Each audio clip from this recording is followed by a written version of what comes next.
ආයුබෝවන් රසතාලේ YouTube channel එකට ආදරෙන් පිළිගන්නවා. මේක බලන ගමන් subscribe කරලා උදව්වකුත් කරන්න අමතක කරන්න එපා. අද මම chili mushroom එකක් හදාගන්න යන්නේ. ඔයාලට පුළුවන් මේ වගේ රසයට chili mushroom එකක් හදලා කාලා බලන්න.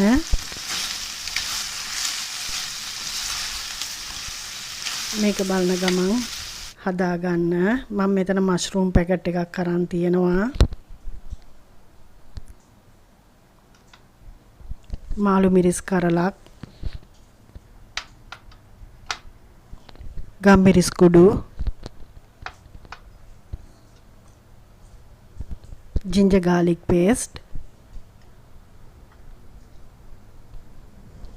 අවු මිරිස් කරල් 3ක් දිග අතට, මිරිස් කුඩු,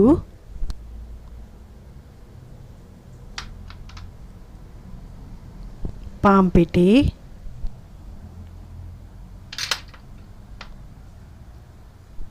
corn flour,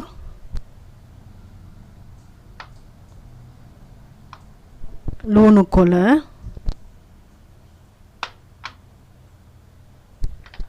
බොම්බයි ලුණු ගෙඩියක් 4ට කපාගෙන පීල් කරලා තියෙන්නේ, soya sauce, tomato sauce,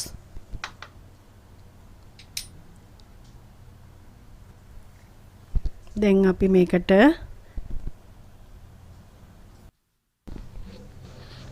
පාන් පිටි මේස හැඳි දෙකක්,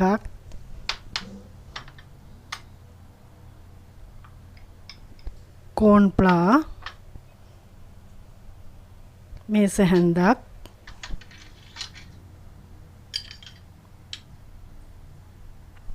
මිරිස් කුඩු තේ හැන්දක්, ගම්මිරිස් කුඩු හැන්දක්,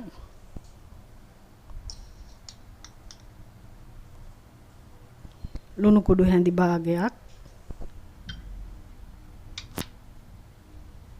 දැන් අපි මේක හොඳට අනා ගන්නවා. වතුර හැඳි දෙකක් දා ගන්නවා අපි මේකට ඇලෙන ගතියට තියෙන ඕන නිසා.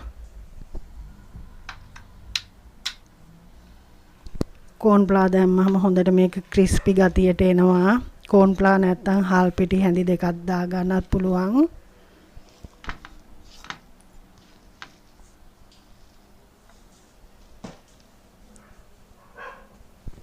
දැන් අපි භාජනයක් ලිපේ තියලා තෙල් රත් වෙනකොට ටික ටික දාලා බැද ගන්නවා.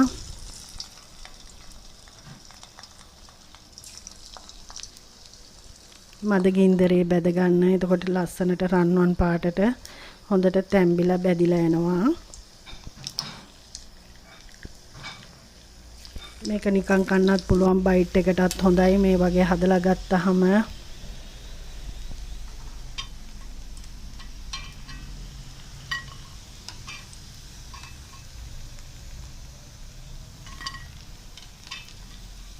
මේක නිකන් උනත් කන්න පුළුවන්. අපි දැන් chili mushroom එක හදාගන්න යන්නේ. තෙල් හැඳි දෙකක් දාලා තෙල් රත් වෙනකොට ginger garlic paste,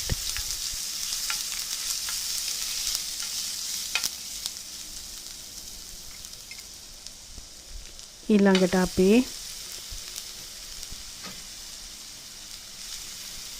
කපාගත්ත අමු මිරිස් කරල් ටික දා ගන්නවා දිග අතට කපා ගන්න. රතු මිරිස් කරල් දැම්මහම කෑමේ ලස්සනක් එනවා. හරි. මේ ටික ටෙම්පරාදු වෙනකොට අපි ඊළඟට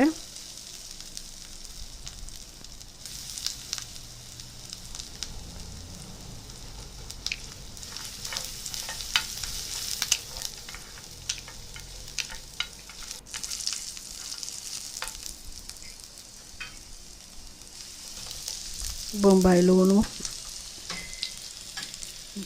ටික දා ගන්නවා. මාළු මිරිස්. මම මේකට බෙල් පෙපර් ගත්තේ නෑ. මේ දවස්වල බෙල් පෙපර් හරි ගණන්. එක කරලක් රුපියල් 400 ගාණක් වෙනවා. ඒ හින්දා තියෙන දෙයින් පරිමහ ගන්න. ලුණු කුඩු හැඳි කාලක් දාන්න. අපි බෙදගත් එකටත් ලුණු දාගත්ත හින්දා රස බලලා දාගන්න.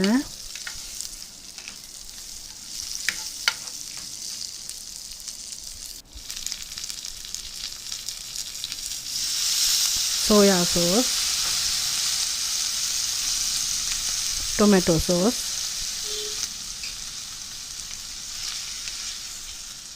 මේක හරිම රස කෑමක්. එළවලු බතක් හදාගත්තාම මේකත් එක්කම කන්න පුළුවන්.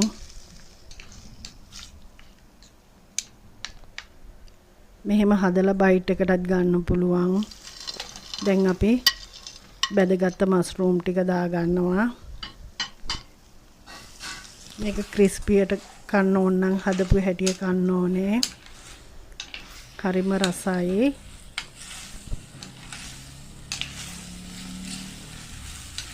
මේක ඔක්කොම අනාගතට පස්සේ අපි ඊළඟට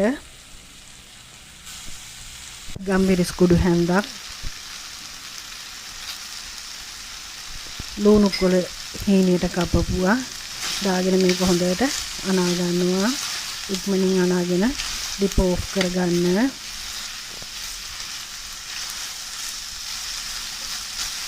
දැන් අපේ chili mushroom එක හැදිලා තියෙන්නේ. මේක හරියම රසයි. ඔයාලටත් පුළුවන් මේක බලාගෙන මේ විදිහට රසම රසට හදාගන්න. ඔයාලට පුළුවන් මේ විදිහට ප්ලේට් එකකට දාගෙන ගානිෂ් කරගෙන මේසෙට යවන්න. මේ වීඩියෝ එක බලලා කමෙන්ට් එකක් දාන්න. සබ්ස්ක්‍රයිබ් කරන්නත් අමතක කරන්න එපා. ආයෙමත් මේ වගේ රස කෑමකින් හමු වෙමු.